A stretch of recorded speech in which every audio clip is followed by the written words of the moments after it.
Bharatiya Janata party पिछले 3 महीनों से लगातार ही पहले से भी और पिछले 3 महीने से विशेष तौर पर पार्लियामेंट्री चुनाव की तैयारी कर रही है। पिछले अक्टूबर से हमने लगातार बैठकों का क्रम चलाया है और उसी में हमने एक ये रखा है कि हम ज्वाइनिंग कराएंगे अच्छे लोगों की, अच्छे हमारे नौजवानों की, अच्छे पढ़े लिखे लोगों की हम ज्वाइनिंग कराएंगे। उसी के निमित्त आज हमने कुछ ज्वाइनिंग अभी कराई है और कुछ ज्वाइनिंग हम इसके बाद भी कराएंगे और लगातार मैं यहाँ 3-4 दिन हूँ तो लगातार हम ज्वाइनिंग कराते रहेंगे। ऐसा ये ज्वाइनिंग का कार्यक्रम भारतीय जनता पार्टी ने अगले 2-3 महीनों में बड़ी मात्रा में, बड़ी संख्या में कश्मीर के नौजवानों की, कश्मीर के इंटेलेक्चुअल्स की, कश्मीर के लोगों की, कश्मीर के अलग अलग पॉलिटिकल पार्टी से जुड़े हुए वाबस्ता रखने वाले लोगों की ये ज्वाइनिंग करेंगे। सुप्रीम कोर्ट का फाइनल आ गया है कि हम सबको, उन पॉलिटिकल पार्टीज को भी मैं यही कहूँगा कि वो भी अपनी तैयारी करें। सितंबर से पहले असेंबली के भी चुनाव जम्मू कश्मीर में होने वाले हैं, इसलिए उनको भी तैयारी करनी पड़ेगी और भारतीय जनता पार्टी भी उसके लिए तैयार है। सुप्रीम कोर्ट सबसे बड़ा निर्णय करने वाला फोरम हमारे स्वतंत्र भारत में, डेमोक्रेटिक भारत में है। सुप्रीम कोर्ट ने जो फैसला लिया, आपने अगर याद होगा, मैंने आज से 1 साल पहले भी कहा, सुप्रीम कोर्ट जो फैसला करेगा वो हमको मान्य होगा और सुप्रीम कोर्ट का फैसला हर एक को मान्य होना चाहिए, हर एक को मंजूर होना चाहिए। अब किसी को इसमें कोई है तो वो जाने, लेकिन भारतीय जनता पार्टी इस बात पर है कि सुप्रीम कोर्ट ने जो निर्णय दिया है, जो फैसला दिया है, वो सबको मानना चाहिए। अब जो एमपी एक्सपेल हुए हैं भैया, आपने देखा एक देश के उपराष्ट्रपति का मिमिक्री करना, आपने देखा उस पर कि कैसे उसका मजाक उड़ाया और एक हमारा देश का बड़ा नेता जो अपने आप को कहता है वो उसका वीडियो उठाता है।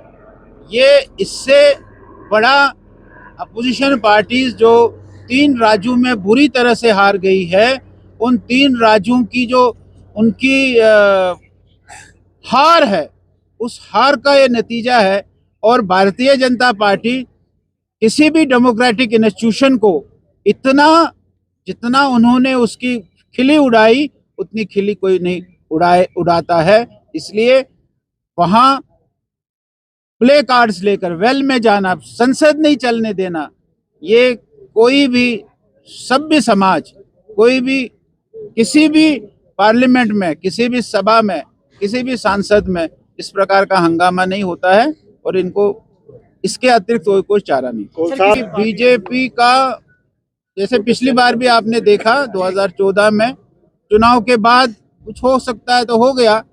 अभी भारतीय जनता पार्टी ने एक फैसला किया है कि हम 50 पार होंगे और हमको जैसा कश्मीर में इस समय माहौल मिल रहा है, हम पूरे विश्वस्त है, हम पूरे आशावान हैं कि हम 50 पार इस बार भारतीय जनता पार्टी होगी। एमपी कैंडिडेट का एक तरीका होता है कि हमारा पार्लियामेंट्री बोर्ड करता है, हम यहाँ नहीं करते हैं, हमारा पेरेंट बॉडी नहीं करती है, हमारी स्टेट की नहीं करती है, हम नेशनल पार्टी के लोग हैं। इसलिए पार्लियामेंट्री बोर्ड जो है वो एमपीज की घोषणा करेगा, जिसकी वो घोषणा करेगा। जैसे आपने देखा मोदी जी ने राजस्थान, मध्य प्रदेश, छत्तीसगढ़ में कहा कि भाई हमारा निशान है, हमारा चीफ मिनिस्टर है कमल का निशान, उस कमल के निशान को जिता दो।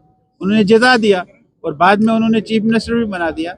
इसीलिए हमारा जो भी कार्यकर्ता एमपी के लिए आएगा, भारतीय जनता पार्टी का प्रत्येक कार्यकर्ता, प्रत्येक वर्कर उसके लिए काम। ये आप सुप्रीम कोर्ट ने कहा कि भाई यूटी दे दो, यूटी को स्टेटहुड में बदल दो। अब जो भी होगा वो हमारे सामने। कंट्री में हर एक को प्रोटेस्ट करने का हक है। आज भारतीय जनता पार्टी भी सारे देश भर में जो उन्होंने हमारे उपराष्ट्रपति के साथ मजाक किया है, उसके लिए भारतीय जनता पार्टी ने भी आज सारे देश भर में, सारे जिलों में प्रोटेस्ट रखे हैं। हम भी प्रोटेस्ट कर रहे हैं, उनका भी हक है। डेमोक्रेसी में किसी भी अपोजिशन का हम ये नहीं हक छीन सकते हैं, वो प्रोटेस्ट करेंगे, बहुत अच्छी बात है। उन्होंने ऐसे प्रोटेस्ट बहुत सारे किए हैं, लेकिन पिछले चुनाव में उनको मुँह की खानी पड़ेगी, ये हमारे सामने है। और अभी भी जो इंडिया की बैठक हुई है, आपने देखा लालू यादव और हमारे नीतीश कुमार जी भाग गए जब ममता बनर्जी ने खड़गे का नाम लिया कि ये प्रधानमंत्री होगा और उसने केजरीवाल जी ने उसको मोहर लगाई, वो वहीं उनकी बिखराव हो गया। तो ये कभी एक होंगे ऐसा मुझे नहीं लगता। वो नहीं है, वो ठीक है, उसको वो शायद ठीक करने वाले हैं, मुझे ऐसा लगता है।